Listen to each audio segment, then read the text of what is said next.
Chemical के अंधाधुंध प्रयोग ने न केवल हमारी सेहत को ख़राब किया है बल्कि हमारी मिट्टी को भी बर्बाद कर दिया है। तभी तो आजकल बिना केमिकल के प्रयोग के खेतों में फसल अच्छी नहीं होती, जिसके परिणाम स्वरूप किसान कर्ज में डूब रहे हैं।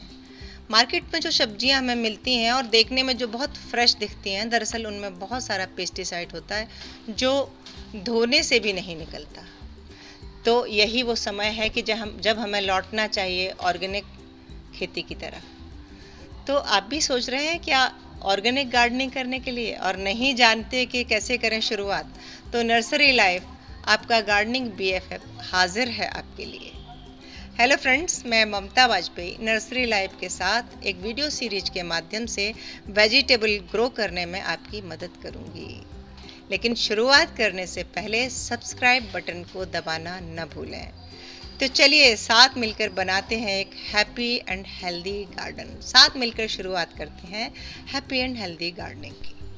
यदि आपके पास बालकनी में या छत पर थोड़ी सी भी जगह है तो आप भी उगा सकते हैं सब्जियां दो तरह से उगाई जाती हैं। एक तो वो सब्जियां जिनके डायरेक्ट सीड सोइंग की जाती है, क्यारी में या पॉट में हम डायरेक्ट सीड डाल देते हैं, जैसे कि मेथी, पालक, मूली, चुकंदर, सलजम आदि।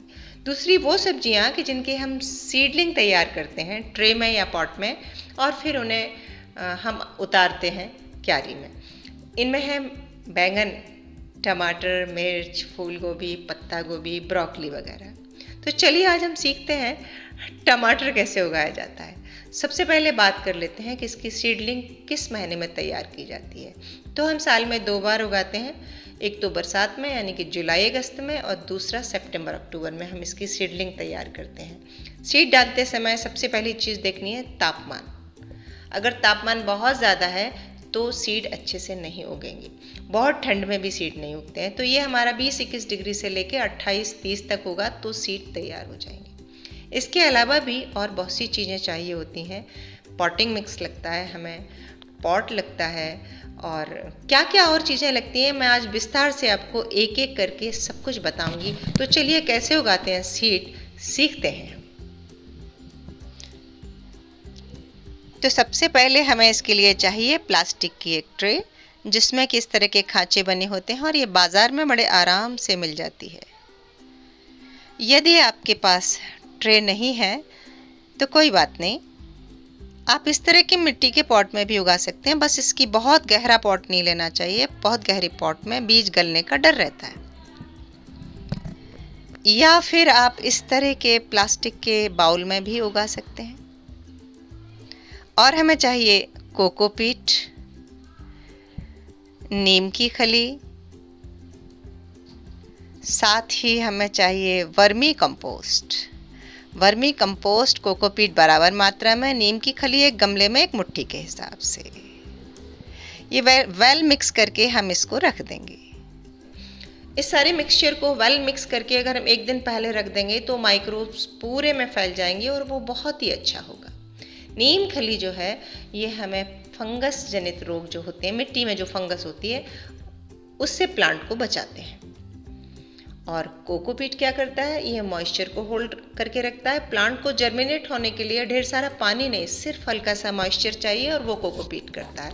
और वर्मी कंपोस्ट उसके खाने खुराक की व्यवस्था करता है। तो ये तीनों का जो मिक्सचर है ये बहुत हेल्दी मिक्सचर बनता है। मिक्सचर हल्का होना चाहिए और पोषण युक्त होना चाहिए। मिट्टी तैयार हो गई हमारी। अब हम बात कर लेते हैं बीज की। आजकल वैसे रेडीमेड मिक्सचर भी आते हैं, रेडी टू मिक्सचर भी आते हैं, देखिए सामने रखा है, तो आप ये भी यूज कर सकते हैं। और बीज की बात कर लेते हैं कि जब हम बीज का चयन करते हैं तो उत्तम क्वालिटी के बीज होना चाहिए। मिट्टी कितनी भी अच्छी हो, बीज अच्छा नहीं होगा तो जर्मिनेट नहीं होगा, बीज पुराना ना हो। मुझे ये बीज और ये जो सामान रखा है cocopeat, vermi compost, potting mix, ये सब नर्सरी लाइफ से मिला है। और अगर आप नहीं जानते तो मैं बता दूं कि नर्सरी लाइफ सभी तरह के प्लांट, सभी तरह के बीज, गार्डनिंग से संबंधित सारे सामान आप तक पहुंचाता है और वो भी ऑल इंडिया डिलीवरी के माध्यम से। साथ में प्लांट की केयर में भी आपकी मदद करता है। तो चलिए कैसे सीड सोइंग करना है हम बात कर लेते हैं। सबसे पहले हमारा ये पॉटिंग मिक्स तैयार हो गया। ये बहुत हल्का और हल्का सा मॉइस्ट भी है, इसमें मॉइस्चर होना बहुत ज़रूरी है। इस मिक्सचर को हमने एक दिन पहले तैयार करके रख दिया था इस बाउल में। अब हम इसे ट्रे में बहुत अच्छे से भर रहे हैं। आप जिस पॉट में उगा रहे हैं उस पॉट में भी भर सकते हैं। आपके पास अगर ये ट्रे है तो बहुत ही अच्छी बात है। ट्रे होने से थोड़ा अच्छा रहता है कि जब हम सीडलिंग को निकालते हैं तो उसके साथ पूरा रूट बॉल डिस्टर्ब नहीं होता। देखिए इस तरह हम एक एक खाने में एक एक बीज डाल देते हैं। और इस बीज को कितना गहरा बोना है, जितना बड़ा बीज है उससे डबल लेयर इसके ऊपर लगानी है। अगर बहुत गहरा बो देंगे तो अंकुर निकलने में दिक्कत होगी, और बहुत उथला डाल देंगे तो वो पानी के प्रेशर से इधर उधर हो जाएगा। फिर हमने देखिए बीज डालने के बाद ऊपर से वही पॉटिंग मिक्स डाल दिया और इसको ढक दिया। अब हम इस ट्रे को स्प्रे गन से मॉइस्ट करेंगे। 2 दिन के लिए कपड़े से ढककर किसी नेट के नीचे हल्की धूप छांव में, अंधेरे में नहीं। अगर हम छत पे बागवानी कर रहे हैं तो छत पे अगर एक कोने में कहीं हल्की सी छांव आती है वहाँ हम रख देंगे जहाँ हल्की सनलाइट भी मिले। और ये हमारे जो बीज हैं ये 4 से 5 दिन में अंकुरित होते हैं। कपड़ा हम सिर्फ 1 या 2 दिन ही ढकेंगे, क्योंकि अगर अंकुर निकल रहा है उस समय कपड़ा होगा तो वो नुकसान करेगा। तो हम 2 दिन कपड़ा रखते हैं और हम धीरे से कपड़ा उठा के देखते रहें। बीच बीच में अगर मॉइस्चर सूख रहा है तो स्प्रे गन से हल्का सा मॉइस्चर डाल दें। और देखिए इस तरह की 2-2 पत्ते की पौध तैयार हो जाएगी। कोई भी प्लांट है उसको ग्रोथ के लिए सनलाइट चाहिए। अब ये इतना छोटा पौधा है, हम कड़ी धूप में तो नहीं रखेंगे। अब हम इसे हल्की सनलाइट में रखेंगे। कपड़ा हम पहले ही हटा चुके हैं। और सनलाइट से ये जब ग्रोथ करेगा तो ये 20 से 25 दिन में ही अच्छे तैयार हो जाएगा, 3 से 4 इंच का। और जब ये 3 इंच का 2.5 इंच का हो गया, हेल्दी हो गया, तो ये हम इसे उतार सकते हैं क्यारी में। ये देखिए तैयार पौध है। ये 20 से 25 दिन की पौध है और इसे हम ट्रांसप्लांट कर सकते हैं। ट्रांसप्लांट करते समय कुछ बातें ध्यान में रखनी है। नंबर 1, शाम के समय ये काम करें। नंबर 2, मिट्टी को पहले से गीला कर दें। लगाते समय एक बार पानी फिर डालें। जिस प्लांट को चूज़ कर रहे हैं वो प्लांट हेल्दी होना चाहिए। कई बार कुछ पौधे ख़राब हो जाते हैं ट्रे में, उन्हें नहीं लगाएं। पौधा ख़राब होगा तो सर्वाइव नहीं करेगा। तो मैं फिर से एक बार बताती हूँ, शाम के समय लगाएं, हेल्दी पौधा लगाएं, गीली मिट्टी में लगाएं, निश्चित लगेगा। पॉट की साइज़ भी बहुत ज़रूरी है देखना। ये 12 बाई 12 का पॉट है। टमाटर के लिए इतना बड़ा पॉट ठीक है। इस पॉट में नीचे होल होना बहुत ज़रूरी है ताकि पानी निकल जाए। ये पॉट भी बहुत सुंदर है और एक टमाटर का प्लांट इसमें भी लग सकता है। ये जूट का है, इको फ्रेंडली है, मुझे बहुत अच्छा लगा। मुझे नर्सरी लाइफ से मिला है। आप जिस पॉट में चाहें उसमें लगा सकते हैं। मिट्टी के पॉट में भी लगा सकते हैं, क्यारी में भी लगा सकते हैं। अब ये जो पॉटिंग मिक्स है ये ग्रो बैग में भरा जा सकता है, लेकिन इसको भरने से पहले ग्रो बैग में नीचे हमें डालने हैं सूखे पत्ते। सही तरीका यही, सूखी लकड़ियाँ, आपके गार्डन का वेस्ट मटेरियल, और ये जब धीरे धीरे सड़ेगा तो ये डिकम्पोज होकर मैन्योर, स्लो रिलीज फर्टिलाइज़र में चेंज हो जाएगा। देखिए अब हम लगाते हैं। तैयार सीडलिंग को कैसे लगाना है आप पूरा डेमो देखिए। हमने एक दिन पहले इस ग्रो बैग में पानी डाल दिया था, मिट्टी में मॉइस्चर है। हम इतने बड़े ग्रो बैग में 2 प्लांट उतार रहे हैं। भरपूर मिट्टी रहेगी तो प्लांट स्वस्थ रहेगा। इसमें फिर पानी डाला है ताकि मॉइस्चर और ज़्यादा आ जाए। अब बड़े संभाल के ट्रे से प्लांट को निकालेंगे।